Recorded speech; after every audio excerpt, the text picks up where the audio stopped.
देखिए, बाड़मेर जिले में तो कई बार आना हुआ, लेकिन अध्यक्ष बनने के बाद पहली बार आना हुआ। आज इस पावन स्थल पर दर्शन करने का भी अवसर मिला है और बाड़मेर की आज आक्रोश महागेराव है, उसमें भी जाने का अवसर मिला है। राजस्थान की जनता को आखिर क्यों उनके मन में आक्रोश है?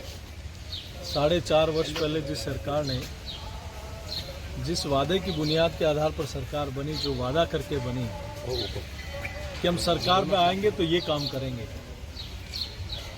राजस्थान की जनता के साथ वादा खिलाफी की। राजस्थान का किसान आज अपनी जमीन नीलामी को लेकर अपने आप को ठगा सा महसूस कर रहा है कि वो सरकार थी जिसने कहा कि हम 10 तक गिनती गिनेंगे तब तक संपूर्ण कर्जा माफ होगा 10 दिन के अंदर।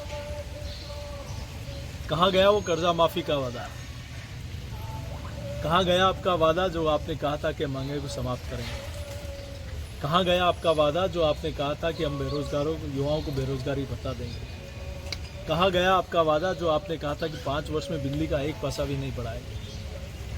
जो कहा वो नहीं किया। आज इसीलिए राजस्थान की जनता के मन में गुस्सा है, आक्रोश है कि सिर्फ और सिर्फ चुनाव में लोगों को गुमराह किया गया और मात्र 1.5 लाख वोटों से भारतीय जनता पार्टी की सरकार नहीं बन पाई, हम पिछड़ गए। कुछ लोग गुमराह हो गए, लेकिन लोगों के मन में अविश्वास है कि भारतीय जनता पार्टी जो कहती है वो करती है। और आज पूरे राजस्थान भर में वातावरण बना है कि 2023 में फिर से राजस्थान में कमल खिलेगा और दिल्ली में नरेंद्र मोदी जी के नेतृत्व में फिर से सरकार बनेगी और भारत विश्व गुरु की ओर अग्रसर होता जा रहा है, वो देश की जनता देखेगी। जिस तरह से मुख्यमंत्री अशोक गहलोत ने कल कहा है कि मोदी चुनाव के समय ही राजस्थान आते हैं, उसको लेकर आप क्या कहेंगे? मोदी जी वर्ष पर्यंत हम पिछले 9 सालों में कई दफा राजस्थान आए। गहलोत साहब से मैं कहता हूं, आपने 2018 का जो बजट पेश किया है वो इसको देखना चाहिए।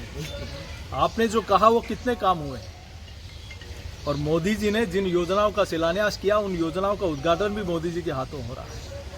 आज राजस्थान में मोदी जी की सरकार की योजनाओं को निकाल लो तो गहलोत साहब आपने क्या किया उसका आईना आपको दिख जाएगा। आज केंद्र सरकार की योजनाओं को अपना चेहरा बनाकर बेच रहे हो, लेकिन जनता सब जानती है कि आपने राजस्थान में सिर्फ भ्रष्टाचार के अलावा और कुर्सी बचाने के अलावा कुछ नहीं किया। आपने भ्रष्टाचार में आज देश में आज़ाद हिंदुस्तान में राजस्थान की पहली सरकार होगी जिसने भ्रष्टाचार के सारे रिकॉर्ड तोड़ दिए। हम तो जनता की बात बनकर बात कर रहे हैं, लेकिन उनके कुनबे के लोग, उनके परिवार के लोग, उनके मंत्री, उनके विधायक, उनके मुख्यमंत्री के सलाहकार वो चिल्ला चिल्ला कर कह रहे हैं कि बिना पैसे इस सरकार में कोई काम नहीं होता। तो ये निश्चित है कि इस भ्रष्टाचारी सरकार को उखाड़ना है, यही राजस्थान की जनता ने संकल्प लिया है। सरकार महंगाई रात को और कैंप को लेकर जगह जगह घूम रही है, उसमें भी भ्रष्टाचार। 4.5 वर्ष तो आप कुर्सी बचाने के लिए 2 साल कोविड में घर के अंदर बैठ गए, 5 स्टार होटलों में चले गए, लेकिन अब राहत कैंप उसमें उसकी कूलर और पंखे की और टेंट की जितनी कीमत नहीं है उससे ज़्यादा उसका किराया लिया जा रहा है, उसमें भी भ्रष्टाचार। मोबाइल बांटने की योजना में भी भ्रष्टाचार और अन्नपूर्णा किट में भी भ्रष्टाचार। ये कहाँ ले जाओगे? ये जनता का पैसा है, गरीब का पैसा आप खाने की कोशिश कर रहे हो। ईश्वर आपको कभी माफ नहीं करेगा और राजस्थान की जनता भी कभी माफ नहीं करेगी। अशोक